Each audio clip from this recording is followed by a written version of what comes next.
The story of Aladdin and the magic lamp. Hey there, little stars. Gather round as I tell you a tale as shiny as a freshly polished lamp about a boy named Aladdin who found magic in the most unexpected places. Once upon a time, there lived a poor tailor who had a son named Aladdin. Oh my, this boy was quite the troublemaker. Instead of learning his father's trade, Aladdin spent his days playing in the streets with other boys just as mischievous as him. His poor father was so sad about this that he eventually passed away. Despite his mother's tears and pleas, Aladdin kept up his lazy ways. Can you imagine being that stubborn, my little friends? One day, while Aladdin was playing as usual, a stranger approached him. "Are you the son of Mustafa the tailor?" the man asked with a curious twinkle in his eye. "Yes, sir," Aladdin replied, "but he died a long time ago." Suddenly the stranger hugged him tightly. "I am your uncle. I've been away for 40 years, but I'd recognize my brother's son anywhere." Aladdin, excited to discover a new relative, ran home to tell his mother. Mum, I found an uncle we didn't know about." His mother looked puzzled. Your father did have a brother, but I thought he was dead." When the uncle arrived with delicious fruits and wine, he noticed how poor they were. After learning Aladdin had no job or skills, he made an offer. "I'll help this young man start a business," he declared with a grand wave of his hand.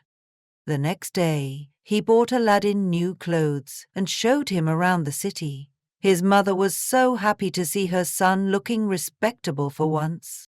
But wait, this uncle wasn't an uncle at all. Gasp! He was actually a wicked African magician who had read about a special lamp in his magic books. He needed someone else to fetch it for him, and he picked Aladdin.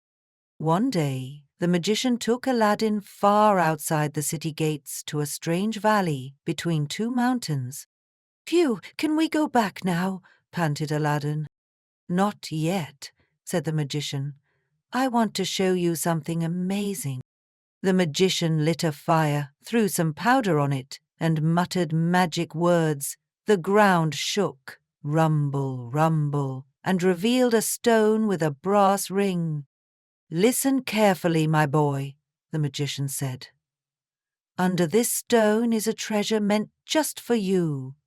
Pull up the stone using this ring." When Aladdin heard the word treasure, his eyes lit up like stars. He pulled on the ring and the stone lifted easily, revealing some steps. "Go down these steps," instructed the magician. "You'll find 3 halls full of treasure. Don't touch anything. Go through them to a garden with fruit trees. At the end, you'll find a lamp in a niche. Bring me that lamp." The magician gave Aladdin a ring for protection and sent him down. What do you think happened next, my curious companions? Aladdin followed the instructions exactly. He found the lamp, picked some jeweled fruits, thinking they were pretty glass, and returned to the entrance. "Hand me the lamp," demanded the magician, reaching down. "Help me out first," said Aladdin sensibly. The magician grew furious. He threw more powder on the fire, shouted magic words, and the stone slammed back into place, trapping Aladdin underground. For 2 whole days, Aladdin sat in the dark, crying and afraid. Then, while wringing his hands in prayer, he accidentally rubbed the ring the magician had given him. Whoosh! A gigantic genie appeared in a cloud of smoke. "What do you wish? I am the slave of the ring and must obey whoever wears it." Aladdin gulped, but bravely said, "Please, get me out of here." In the blink of an eye, Aladdin found himself above ground again. He rushed home, the lamp still tucked in his pocket, and collapsed at his mother's feet. When he recovered, he told his mother everything and showed her the lamp and the colorful fruits, which were actually precious jewels. "I'm so hungry," Aladdin said. "Is there anything to eat?" His poor mother sighed. "There's nothing in the house." I'll sell this old lamp to buy food." As she rubbed the lamp to clean it, poof, an even bigger, scarier genie appeared. "What do you command? I am the slave of the lamp and obey its owner." Aladdin's mother fainted from fright, but Aladdin quickly said, "Bring us food, please." The genie returned with a silver bowl, 12 silver plates of delicious food, cups and bottles of juice. Yum, yum. When his mother woke up, they enjoyed a fantastic feast. Over time, Aladdin became quite wealthy by using the lamp wisely. And then, dear friends, he fell in love. He caught a glimpse of the Sultan's daughter, Princess Jasmine, and his heart went ka-thump. "Mother," he declared, "I love the princess and want to marry her." His mother laughed until her sides hurt. "Marry a princess? Impossible!" But Aladdin insisted, until she agreed to speak to the Sultan. Taking jeweled fruits as gifts, Aladdin's mother went to the palace. The Sultan was amazed by the jewels and agreed that Aladdin could marry the princess. But first, Aladdin had to send 40 gold basins filled with jewels, carried by 80 magnificently dressed slaves. "Oh no!" cried his mother. "Wait." "Don't worry," Aladdin said with a smile. He rubbed the lamp, and can you guess what happened? The genie provided everything. The Sultan was so impressed that he welcomed Aladdin with open arms, but Aladdin had one more request. He wanted to build a palace worthy of the princess. That night he rubbed the lamp again. "Genie, build the most beautiful palace in the world with walls of gold and silver and windows set with diamonds and rubies." By morning, an incredible palace stood where there had been nothing before.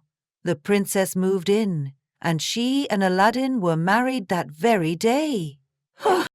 But their happiness wasn't to last forever. The evil magician discovered that Aladdin was alive and wealthy. He came to the city and tricked the princess by shouting outside the palace, "New lamps for old, new lamps for old." The princess, not knowing the lamp's importance, traded Aladdin's old lamp for a shiny new one. As soon as the magician had the lamp, he rubbed it and ordered the genie to take the palace and the princess to Africa. When Aladdin returned from hunting, his palace was gone.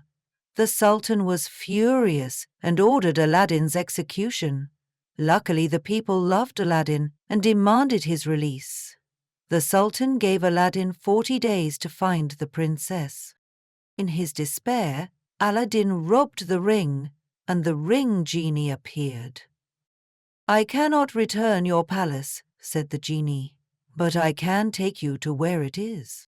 In a flash, Aladdin found himself in Africa, under the princess's window. When she spotted him the next morning, they joyfully reunited. She told him about the lamp trade, and Aladdin came up with a clever plan. The princess invited the magician to dinner and pretended to fall in love with him. While he was fetching special wine, Aladdin snuck in and gave her a powder. When the magician returned, the princess offered him a cup with the powder. He drank it and fell down dead. Aladdin quickly grabbed the lamp and commanded the genie to return the palace to China. But wait, there's more. The magician had a brother who was even more wicked. He came to China seeking revenge, disguised himself as a holy woman named Fatima, and tricked his way into the palace. He told the princess her beautiful hall needed just one thing, a roc's egg hanging from the ceiling, to be perfect. When Aladdin rubbed the lamp to request this, the genie became angry. "That wish comes from the magician's brother, who's disguised as a holy woman in your palace. He plans to kill you." Aladdin cleverly trapped the false Fatima and saved his beloved princess once again. After all these adventures, Aladdin and the princess lived happily ever after. When the old sultan died, Aladdin became the new sultan and ruled wisely for many years. And that, my little dreamers, is the story of how an ordinary boy with an extraordinary lamp found treasure beyond his wildest imagination, not just gold and jewels, but courage, love, and wisdom. Remember, the greatest magic of all might just be hiding in the most ordinary-looking places. Sweet dreams.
Thank you for listening, and I hoped you liked this story.